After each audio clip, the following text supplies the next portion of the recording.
Confesso que esperei por anos isso, ministrar no dia do aniversário do pastor. Com certeza, eu sempre sonhei com isso. Jesus. Mas agradecer essa oportunidade, a confiança dos irmãos, abençoado da minha irmã Tatiane que me convidou. Que alegria ter você na minha família. Ai, glória. Mas estamos aqui e para que o nome do Senhor venha ser glorificado. Aleluia. Glória a Deus. Quando nossa irmã Tatiane citou a idade do pastor, glória a Deus, aleluia. me veio a memória que eu devo ter chegado aqui por volta dos 50, pastor. 48, mais ou menos. E até aqui nos ajudou o Senhor. Aleluia. Glória a Deus. Santo é o Senhor, aleluia. Abra sua Bíblia comigo no livro de João 8:1. Vamos estar lendo uma passagem da Bíblia. Agradeço também o apoio das mulheres na minha vida, que têm me ajudado a chegar até aqui. Agora estamos com um time maior, somos 3, para a glória do Senhor. Aleluia. Só Deus sabe como foi para chegar até aqui, irmãos. Semana com pedreiro em casa, trabalho, a criança tendo febre, tudo acontecendo.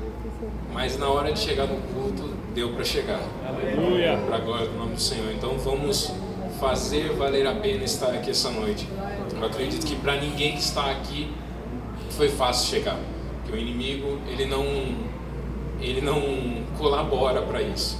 Mas que você possa aproveitar essa noite e glorificar o nome do Senhor, amém? Livro de João capítulo 1. Jesus, porém, foi para o Monte das Oliveiras, e pela manhã cedo tornou para o templo, e todo o povo vinha ter com ele, e assentando-se os ensinava. Grave isso, os ensinava. E os escribas e fariseus trouxeram-lhe uma mulher apanhada em adultério, e pondo-a no meio, disseram-lhe: Mestre, essa mulher foi apanhada no próprio ato adulterando. E na lei nos mandou Moisés que as tais sejam apedrejadas. Tu, pois, que dizes? Isto diziam eles, tentando para que tivessem de que o acusar. Mas Jesus, inclinando-se, escrevia com o dedo na terra. E como insistem, perguntando-lhe, endireitou-se e disse-lhes: Aquele que de entre vós está sem pecado, seja o primeiro que atire a pedra contra ela. E tornando a inclinar-se, escrevia na terra. Porém, ouvindo eles isto, acusados pela consciência, saíram um a um, e começar pelos mais velhos até os últimos. Ficou só Jesus e a mulher que estava no meio. Os irmãos podem se sentar. Os irmãos que estão prontos para o voo de João 8:1, apertem os cintos, aplaudam o nome do Senhor. Eu quero reler aqui com os irmãos esse versículo e nós vamos comentando sobre ele. Jesus, porém, foi ao Monte das Oliveiras e pela manhã cedo tornou para o templo, e a todo o povo vinha ter com ele, e assentando-se os ensinava. Jesus então vem ao templo e o povo começa a se achegar. E Jesus então começa a ensinar esse povo. E os escribas aproveitaram a oportunidade. Eles trazem uma mulher apanhada em adultério. Irmão, é possível adulterar sozinho? É possível adulterar sozinho? Me ajude a pregar. Então, se não é possível adulterar sozinho, eles trouxeram apenas a mulher. E esse homem, aonde estava? Mas muitas vezes é conveniente para mim trazer a parte mais fraca, trazer aquilo que me é conveniente em usar da lei, que era isso que os escribas queriam fazer, para pegar Jesus. E a Bíblia vai dizer: e pondo-a no meio, disseram: Mestre, essa mulher foi apanhada no próprio ato adulterando.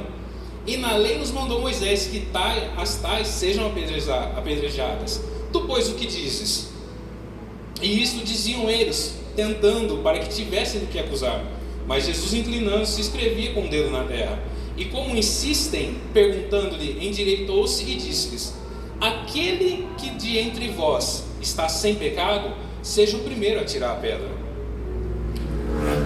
dentre aos que estudam, aos que questionam a Bíblia, há uma preposição de que há uma falha de tradução nesse versículo, quando se trata de falar a pergunta de Jesus: aquele que entre vós que está sem pecado, ou aquele que entre vós não tem pecado, que atire a primeira pedra.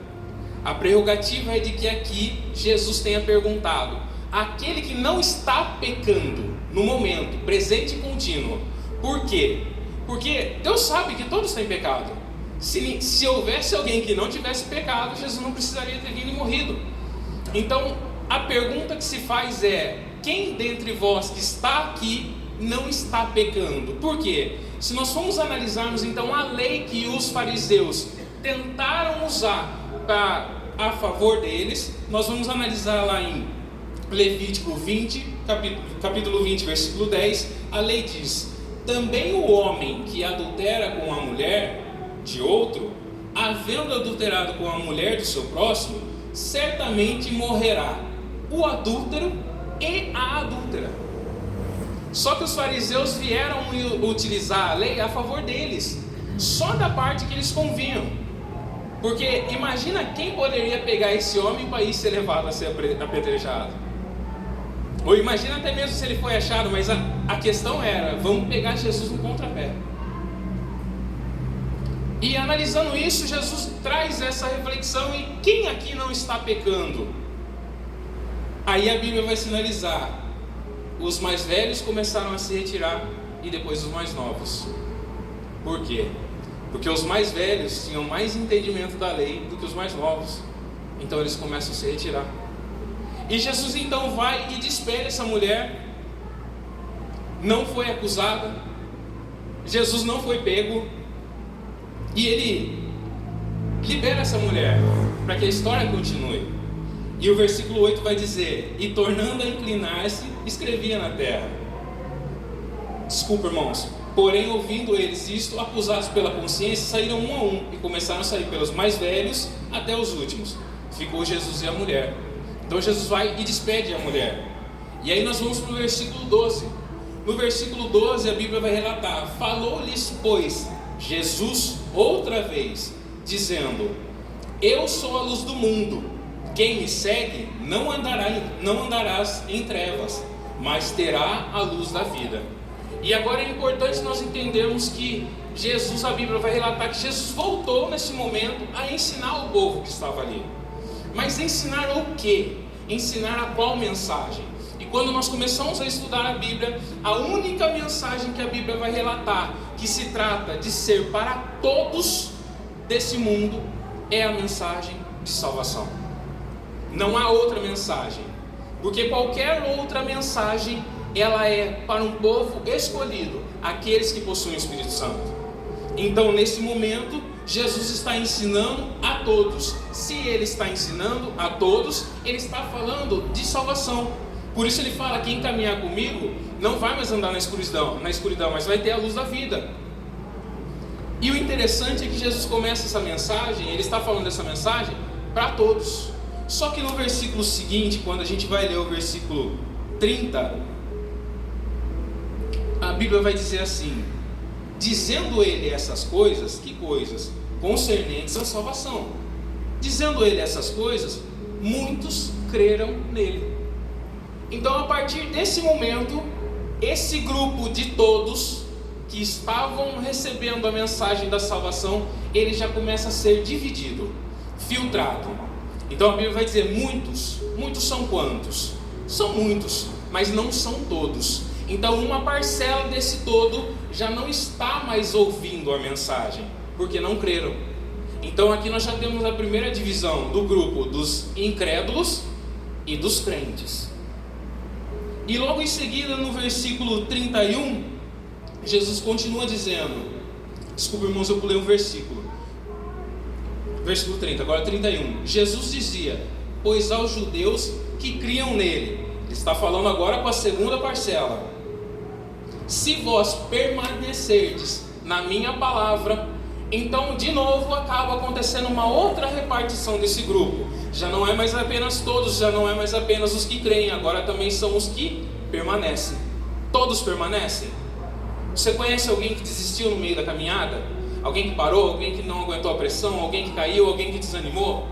Então, de novo, esse grupo ele é repartido e dividido pelos que desviaram e aqueles que permanecem na palavra do Senhor. Só que Jesus continua dizendo: verdadeiramente sereis meus discípulos. Todos aqueles que ouviram, que creram, que permaneceram, são discípulos do Senhor? Nem todos. Porque o fato de você estar há 20 anos na igreja, o fato de você estar vindo aqui bater o seu cartão no domingo, o fato de você vir para ver como o louvor está acontecendo, o fato de você vir para saber qual é a mensagem que o pastor vai dar, quem saiu da igreja, quem vai pregar, qual é a mensagem, isso não te faz um discípulo. Mas a gente já aprendeu aqui numa das campanhas de quinta-feira que em João 15:8 vai dizer: nisto é glorificado meu Pai, que deis muito fruto, e assim seremos discípulos. Então discípulo é aquele que ouve, que crê, que permanece, que gera fruto, então ele é discípulo. E aí o versículo 32 vai dizer: e conhecereis a verdade, e a verdade vos libertará. Então nós chegamos num consenso onde a libertação, ela é uma ferramenta de quem é discípulo, e não de qualquer pessoa. Porque para ele ter acesso à libertação, ele precisa primeiro ser salvo. E por que conhecer a verdade? Porque a verdade, ela se trata de uma pessoa. Jesus vai dizer, não vai dizer eu sou o caminho, a verdade e a vida. E conhecer se trata de relacionamento. Você não conhece uma pessoa da noite para o dia. Você precisa permanecer tempo do lado dela. Então, uma vez que você permanece, você conhece a verdade e você é liberto. Aleluia. Então não tem como nós sermos libertos se nós não formos primeiro salvos. É como se você passasse na frente de um terreno do lado da sua casa, você visse aquele terreno sujo e você falasse: eu vou limpar esse terreno. E você vai lá, passa o dia carpinando, tirando as pedras, deixando planinho, bonito, liso. Quando você passar lá no outro dia, o que vai acontecer? O terreno ele vai estar sujo. Por quê? Porque ele não tem dono. E assim é com Jesus. E nisso nós acabamos entendendo que todo aquele que quiser ser liberto, o seu primeiro passo é aceitar ao Senhor como seu único suficiente Salvador, ser batizado para que ele seja salvo pela graça, para que isso não seja para a nossa glória.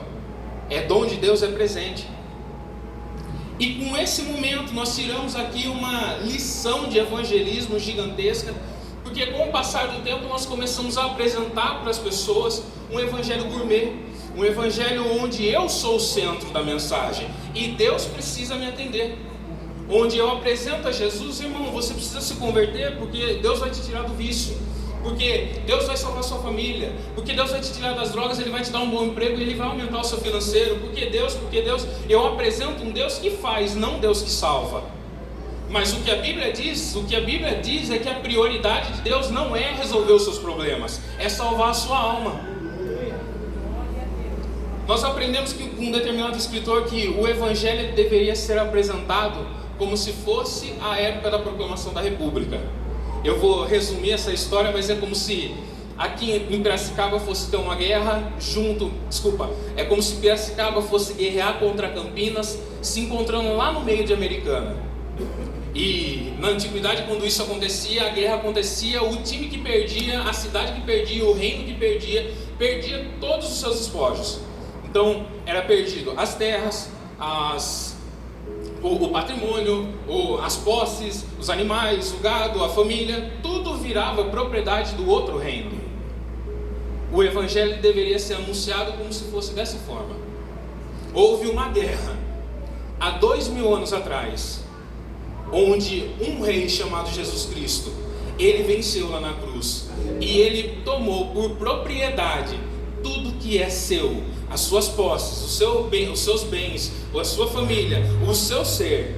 Arrependam-se, rendam-se a Ele. Foi para isso. Sabe quanto me custou essa revelação? R$50 e a passagem para a Etade. A igreja organiza o evento, você não vai, aí acaba acontecendo e não saber, mas foi bênção. Vá no próximo. Glória a Deus. Glória a Deus. Então, assim é deveria ser assim aproximado da apresentação de Cristo que eu apresento para as pessoas. Um Deus que veio responsável, um Deus que veio preocupado, um Deus que veio priorizando a sua salvação. Pode ser que aquilo que você quer, Deus faça, e pode ser que tenham coisas que Deus não faça, mas Ele prioriza salvar a sua vida, salvar você. Imagine comigo, o nosso irmão Leonardo, ele tem uma chácara, uma fazenda. Glória. Só que o capim cresceu, o pasto está com pedra, a cerca se quebrou, o casarão destelhou, o gado está enfermo, está toda destruída. E o nosso irmão Luciano resolve chegar para o Leonardo e falar: Léo, quanto você quer? Eu vou comprar essa chácara. Me fala o Pix. 2 milhões. Glória. Pega aí, olha o comprovante aí, eu estou enviando, eu estou comprando essa chácara. O Luciano agora, ele é dono, ele tem a posse dessa chácara, desse terreno. A chácara se consertou, o pasto perdeu as pedras, o capim foi cortado, a cerca foi arrumada, o gado se curou, o terreno foi restaurado só porque ele comprou? Não. Quem vai ter que fazer isso agora é Ele. Assim é com Jesus Cristo. Ele vem primeiro, Ele te compra, e depois a libertação, ela é um processo que vai acontecer na sua vida e que Ele vai fazer em cima daquilo que Ele tem para você. Então nós estamos à disposição do Senhor, e a mensagem, ela é para todos de salvação. De salvação. Só que a Bíblia vai nos mostrar que quando nós nos tornamos discípulos, a mensagem ela pode mudar. O contexto ele vira mais profundo. E aí, se a gente for olhar em Mateus 13:1, a Bíblia vai dizer: tendo Jesus saído de casa naquele dia, estava sentado junto ao mar, e ajuntando-se muita gente a ele, de sorte que, entrando num barco, se assentou, e toda a multidão estava em pé na praia. Parecido com o que aconteceu lá no templo. Ele chega, se assenta e a multidão começa a se aglomerar novamente. Versículo 10 vai dizer: e acercando-se dele os discípulos, disseram-lhe: Mestre, por que falas em parábolas? Lembra que nós falamos? A única mensagem que é universal, que Jesus fala para todos, é a mensagem de salvação. Mas para quem é discípulo, os discípulos perguntando para Cristo: por que o Senhor fala em parábolas? Toda a multidão está aqui e o Senhor está dando exemplos em parábolas. Se eu quero que vocês entendam a mensagem que eu tenho para entregar, eu dificulto, eu codifico ou eu clarifico para que você entenda? Eu clarifico. Mas aqui os discípulos estão questionando Jesus: Jesus, mestre, a multidão está toda aqui, está abarrotado, o barco não sai, a gente veio aqui próximo do Senhor e está tumultuado, mas o Senhor está falando em parábolas. Eles estão dizendo assim: ó, ninguém está entendendo nada, o Senhor está falando um monte de coisa aí, mas a mensagem não está sendo alcançada. E olha o que Jesus responde, e ele respondendo, disse-lhes: porque a vós é dado conhecer os mistérios do reino dos céus, mas a eles não lhes é dado. A partir do momento que você passa de ser todo mundo, que você ouve, que você acredita, que você permanece, que você frutifica e que você vira um discípulo, Deus tem uma nova mensagem para a sua vida. Deus tem um novo nível de relacionamento com você e uma nova recompensa. Deus não faz acepção de pessoas, mas Ele faz acepção de atitudes. Todo pai ama o filho, mas sempre tem o filho mais chegado. E no versículo 14 vai dizer, no 13 vai dizer: por isso lhes falo por parábolas. Desculpa, irmãos, no 12. Porque aquele que tem se dará e terá em abundância, mas aquele que não tem, até aquilo que tem será tirado. Por isso lhe falo por parábola, porque eles vendo não veem, e ouvindo não ouvem nem compreendem. Eu estou aqui mandando essa mensagem, mas essa mensagem é para vocês. Eu não chamei toda essa multidão. Aquilo que eu tenho para entregar aqui essa noite é para vocês. Eu não chamei essa multidão. Glória a Deus. Não importa quando você vem para o culto, quantas pessoas estão sentadas nessa cadeira. Quando você vem para o culto, Deus está olhando numa sala com 2 cadeiras, a dele e a sua. O que importa para Ele é você e o que você veio trazer para Ele. O que você veio buscar dele. Não no sentido de que você é mais importante, mas no sentido de que você priorizou Deus. Glória a Deus. Então a mensagem de salvação é para todos. Mas o que é interessante é que os mistérios do reino é para poucos. E Jesus continua dizendo, e nele se cumpre a profecia de Isaías, que diz, ouvindo, ouvireis, mas não compreendereis, e vendo, vereis, mas não percebereis. Está aqui, mas não está enxergando nada. Está escutando, mas não está ouvindo nada, não está entendendo nada, está só passando tempo. Era isso que Jesus estava falando do povo ali naquele momento. Porque a mensagem era para os discípulos, não era para todo mundo. Deus ali estava tendo um particular com os discípulos. E Ele não precisa tirar a multidão. Não importa a situação, não importa o momento, não importa a circunstância. Quando Deus vier trazer uma mensagem para você, Ele vai entregar da maneira que Ele quiser. E essa mensagem ela vai chegar. Mas bem-aventurado, desculpa irmãos, pulei de novo um versículo. E nele se cumpre a profecia de Isaías, versículo 15. Porque o coração desse povo está endurecido, e ouviram de mau grado com seus ouvidos, e fecharam os seus olhos, porque não vejam, para que não vejam com os olhos, e ouçam com os ouvidos, e compreendam com o coração, e se convertam, e eu os cure. Jesus está relatando aqui, esse povo tem o coração endurecido. Então, para que eles não ouçam, não vejam, não compreendam com o coração, e eu os cure, a mensagem é em parábola. Porque com eles aqui, eu ainda não tenho parte. A mensagem que eu estou trazendo aqui não é de salvação. A mensagem que eu estou trazendo aqui dos mistérios do reino é só para os chegados. É só para aquele que está próximo. É só para aquele que ouviu, creu, permaneceu, deu fruto e resolveu ter acesso à verdade. Foi liberto e está ali. Então, o que Jesus traz aqui nessa noite? Há uma mensagem diferente para aquele que permanecer até o fim.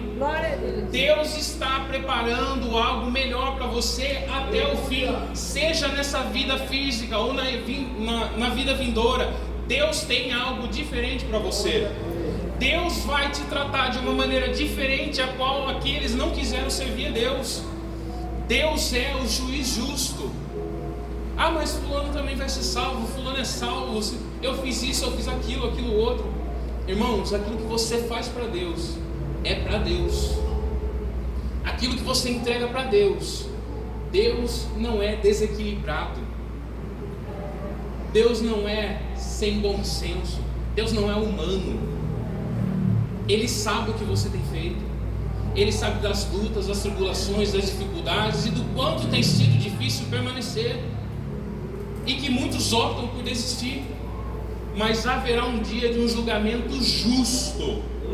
E esse reino virá parar na mão daqueles que permanecerem até o fim. Jesus continua dizendo, mas bem-aventurado. Quem tiver incluso aqui vai dar um glória. Mas bem-aventurados os vossos olhos, porque veem. E os vossos ouvidos, porque ouvem. Porque em verdade vos digo que muitos profetas e justos desejaram ver o que vós vedes e não viram. E ouvir o que vós ouvis e não ouviram. Escutai-vos, pois, a parábola do semeador. Ouvindo alguém a parábola do reino e não entendendo, vem o maligno e arrebata o que foi semeado no seu coração. E este foi semeado junto ao caminho. E aí Deus começa a relatar, Jesus começa a relatar a parábola do semeador.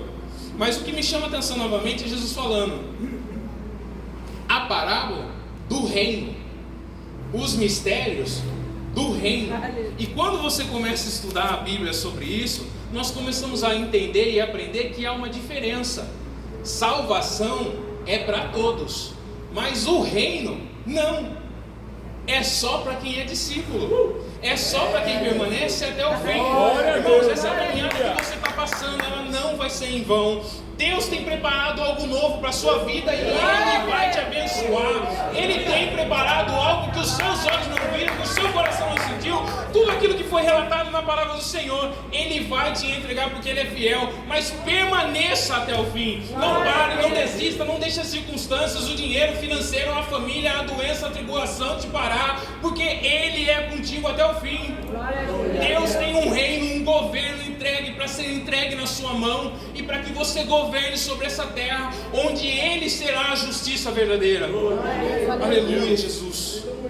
E aí nós vamos ler Efésios 2:8, vai dizer: porque pela graça sois salvos, porque por meio da fé, e isso não vem de vós, é dom de Deus, não vem das obras, para que ninguém se glorie.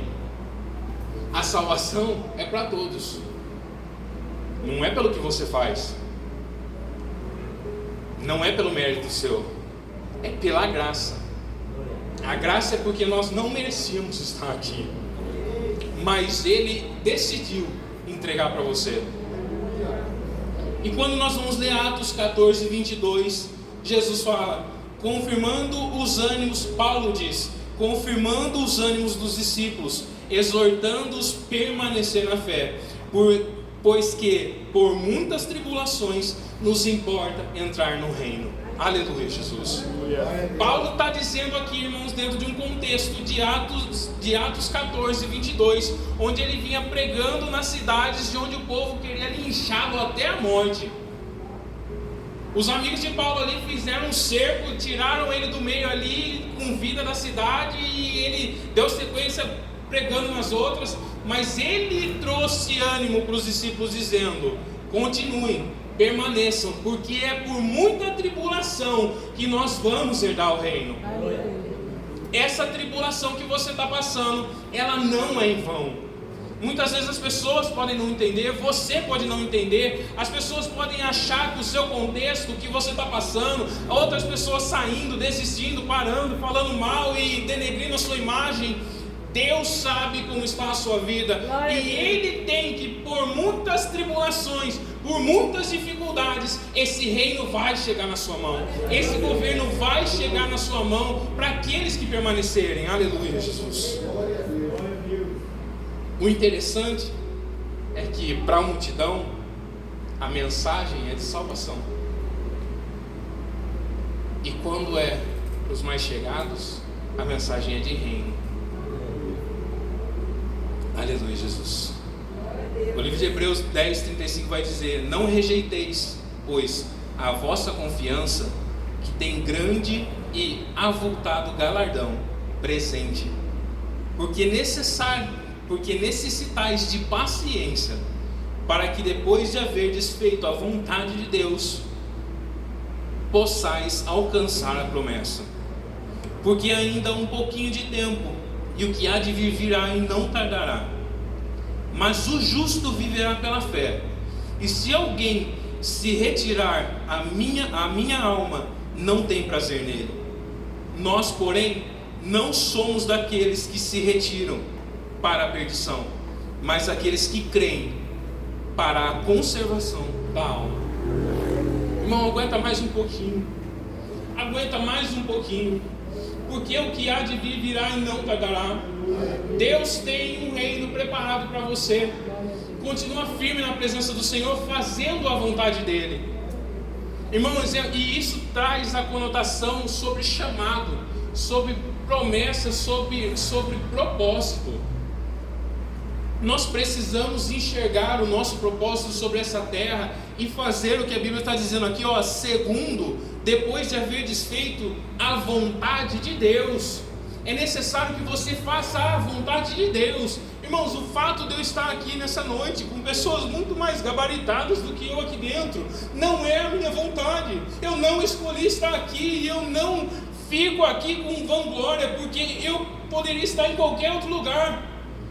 Mas assim Deus escolheu, como escolheu você também, para algo no reino dEle. Mas muitas vezes nós preferimos fazer aquilo que é do nosso agrado, aquilo que é do nosso conforto, aquilo que é do desejo da nossa carne. Mas eu estou trabalhando para Deus. Sabe como que a gente age? É como se eu fosse lá, eu compro um carro, financio ele em 60 meses, parcelas de R$3.500. Chego para o Lute e falo, Lute, Está aqui abençoado. Comprei esse carro. Vou lhe abençoar. E o carnê está aqui. Começa dia 1º. Pode pagar. Irmãos, Deus tem compromisso com aquilo que Deus prometeu, com aquilo que Deus escolheu para você fazer. Deus tem compromisso com aquilo que Deus escolheu você para fazer. Muitas vezes nós atuamos num louvor, numa mídia, no abrir a igreja, na faxina, no evangelismo, seja lá onde for. Mas descubra onde Deus te colocou. Descubra o que Deus te fez para fazer. Deus tem um propósito na sua vida. Você não está aqui por acaso. Você não é, eu estava passando e vi a porta aberta e entrei. Você não está aqui por acaso. Se você ouviu, se você creu, se você permaneceu, se você está gerando frutos, faça dentro do propósito do Senhor, porque há um reino esperado por você. Glória a Deus. Glória a Deus, Jesus. Glória a Deus. E para encerrar, Apocalipse 22:12 diz: E eis que cedo venho, e o meu galardão está comigo, para dar a cada um segundo a sua obra. Aleluia, Jesus. Glória a Deus. A salvação não é pelo que você faz, mas o galardão é pela sua obra. Deus está voltando com um reino, e Ele vai precisar de governantes para entregar esse reino. Permaneça firme. Você ouviu, você creu, permaneça, gere frutos, e nós vamos herdar esse reino, amém? Fique de pé, aplauda o nome do Senhor.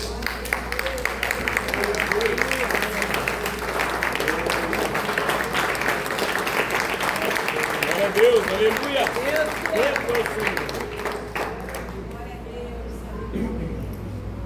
Senhor, agradeço a oportunidade. Aplauda o nome do Senhor mais uma vez. Deus, aleluia, Deus abençoe o nosso irmão, Senhor, por essa palavra maravilhosa.